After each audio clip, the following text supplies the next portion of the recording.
तो हमारे तमाम संवाददाता ग्राउंड जीरो पर मौजूद हैं, उनके पास सीधे रुख करेंगे। सुशील पांडे और तमाम रिपोर्टर्स हमारे अलग अलग शहरों में हैं जो जिला पंचायत अध्यक्ष पद के लिए मतदान हो रहा है उस पर नजर बनाए हुए हैं। सुशील पांडे के पास सीधे रुख करते। सुशील, बदायूं की अगर बात करें तो क्या समीकरण आप देख रहे हैं? 11 बज चुके हैं, मतदान भी शुरू हो चुका होगा वहां पर। जी देखिए अनुपम, बिल्कुल कहीं ना कहीं अगर बदायूं की बात करें तो ये अपने आप में एक वर्चस्व की लड़ाई मानी जाती है बीजेपी और सपा के लिए। लेकिन 11 बजे जो फिलहाल पोलिंग ऑफिसर्स हैं उन्होंने ये घोषणा कर दी है कि जो टाइमिंग है वो फिलहाल कहीं ना कहीं शुरू हो गई है। लेकिन अभी तक मैं बताऊं 11:15 हो गए हैं, किसी भी प्रत्याशी ने यहाँ पर अपनी मौजूदगी नहीं दर्ज कराई है। सुरक्षा की अगर बात करें तो सुरक्षा व्यवस्था चाक चौबंद है। जो इलाके की डीएम हैं वो मौके पर हैं, एसपी सिटी और एसपी भी मौके हैं। सबसे महत्वपूर्ण बात यह है कि इंतजार किया जा रहा है प्रत्याशियों के द्वारा कि वो आएं और कहीं ना कहीं इस पूरे चुनाव में हिस्सा लेकिन बदायूं का जो इतिहास अनुपम रहा है उस पूरे चुनाव के इतिहास में सपा और भाजपा इस बार कहीं ना कहीं अपने वर्चस्व में है। चरणजीत जो है फिलहाल यहीं के संवाददाता भी हैं अनुपम, थोड़ा सा उनसे भी जानकारी ले लेते हैं। यहाँ पर अभी तक 11:15 बज गया है, कोई भी प्रत्याशी नहीं आया है, देरी क्यों?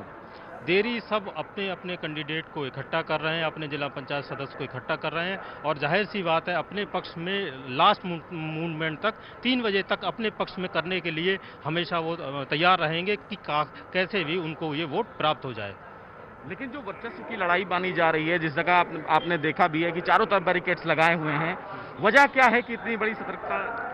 देखिए, किसी भी हालत में भाजपा इस सीट को खोना नहीं चाहती है, उसे इसको प्राप्त करना है। चूंकि ये समाजवादी का गढ़ है और यहाँ पर धर्मेंद्र यादव जो मुलायम सिंह के भतीजे हैं, अखिलेश के भाई हैं, चचेरे, तो वो भी अपना दमखम कर रहे हैं। और जाहिर सी बात है जिला अध्यक्ष 12 जो निलंबित करे हैं अखिलेश यादव ने, बदायूं की सीट को लड़ाई में लाने का धर्मेंद्र यादव का बहुत रोल है। यहाँ पर समाजवादी पार्टी से सुनीता शाक लड़ रही हैं और वहीं भाजपा से सुशील आपका और चित्रंजन का हमारे साथ बने रहिए आप। विशाल हमारे साथ रामपुर से हैं इस वक्त। रामपुर समाजवादी पार्टी का गढ़, आजम खान रामपुर से ही आते हैं। बताइए जरा विशाल, क्या समीकरण इस बार हैं और किस तरीके से मतदान शुरू हुआ है?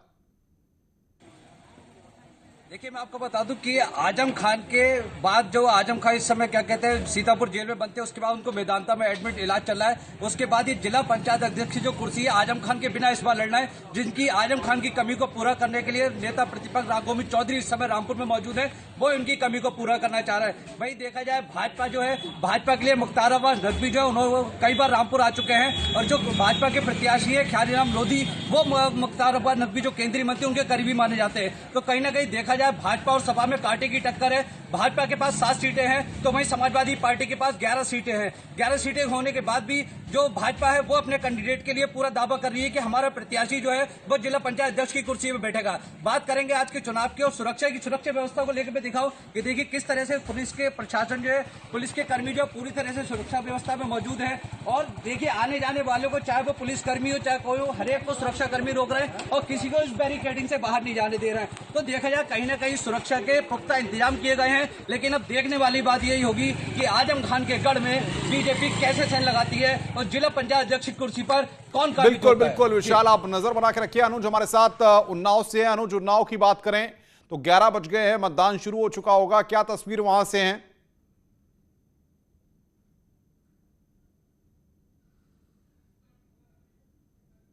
पहुंची, इसके साथ ही बीजेपी नेता जो प्रत्याशी भी है अरुण सिंह भी वो यहाँ पहुंचे हुए हैं। आपको बता दें कि बीजेपी वर्सेस बीजेपी का यहाँ चुनाव है। अभी तक हालांकि कोई जिला पंचायत सदस्य यहाँ वोटिंग के लिए नहीं पहुंचा है, लेकिन प्रशासन ने सुरक्षा के कड़े बंदोबस्त किए गए।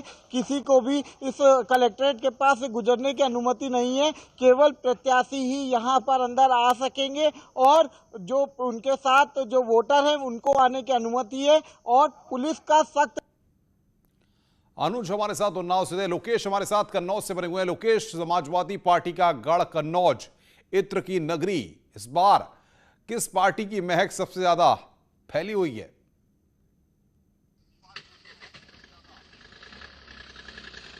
देखिए, आपको बता दें सपा का गढ़ कहा जाता है, लेकिन इस बारी जो है सत्ता पक्ष भी अपना कोशिश कर रहा है कि किसी तरीके से उनका जिला पंचायत अध्यक्ष बने। अभी आपको बता दें कि यहाँ पे 7 जो भाजपा सदस्य हैं, जिला पंचायत सदस्य, वो भी अंदर गए हुए हैं। साथ ही उनके साथ में 3 निर्दलीय सदस्य भी अंदर गए हैं। तो ये कयास लगाया जा रहा है कि 10 जो वोटर हैं वो अंदर, मेरे ठीक पीछे जो बना हुआ है यहाँ पे कलेक्ट्रेट ग्राउंड में वोटिंग सेंटर, वहाँ पे गए हुए हैं उसके अंदर।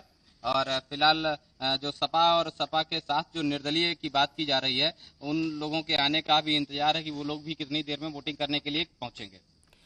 बिल्कुल लोकेश, आप भी नजर बना के रखिए, आगे भी हम आपसे अपडेट लेते रहेंगे। तो लोकेश, संदीप मिश्रा, विशाल, अनुज गुप्ता हमारे संवाददाता तमाम, और साथ ही साथ सुशील पांडे खास तौर पर वहां पर बदायूं में नजर बनाए हुए हैं कि आज किस तरीके से। सुशील के पास एक बार फिर रुख करते हैं। सुशील, अगर हम देखें समीकरणों की तो जाहिर तौर पर यहां पर जो समाजवादी पार्टी की बेल्ट है, चाहे बदायूं हो, चाहे मैनपुरी हो, चाहे और जो बेल्ट है, वहां से जो यहां पर मैसेज जाएगा, अगर समाजवादी पार्टी वहां पर बढ़त बनाती है तो 2022 के दंगल से पहले एक मोरल बूस्टअप समाजवादी पार्टी के लिए जरूर रहेगा। जी बिल्कुल अनुपम, आप सही कह रहे हैं, क्योंकि ये गढ़ जो है बदायूं, वो फिलहाल सपा के वर्चस्व को लेकर जाना जाता है। मुलायम सिंह यादव फिलहाल यहाँ से चुनाव लड़ भी चुके हैं, चूंकि धर्मेंद्र यादव जो फिलहाल अखिलेश यादव के भाई हैं, उनके भी वर्चस्व की लड़ाई अनुपम मानी जा सकती है, क्योंकि कहीं ना कहीं बदायूं से इधर का जो पूरा बेल्ट है वो पूरा फिलहाल सपा का बेल्ट है, लेकिन इस पूरे बेल्ट में कहीं ना कहीं बीजेपी की सेंध मानी जा रही है।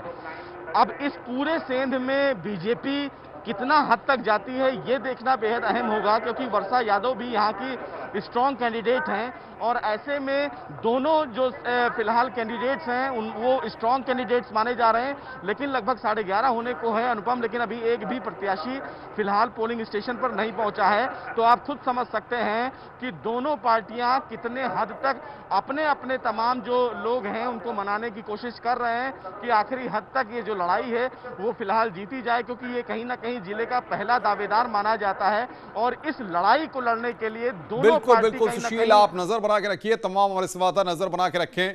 लगातार हम बने हुए हैं इस वक्त की सबसे अहम और बड़ी कवरेज पर। जिला पंचायत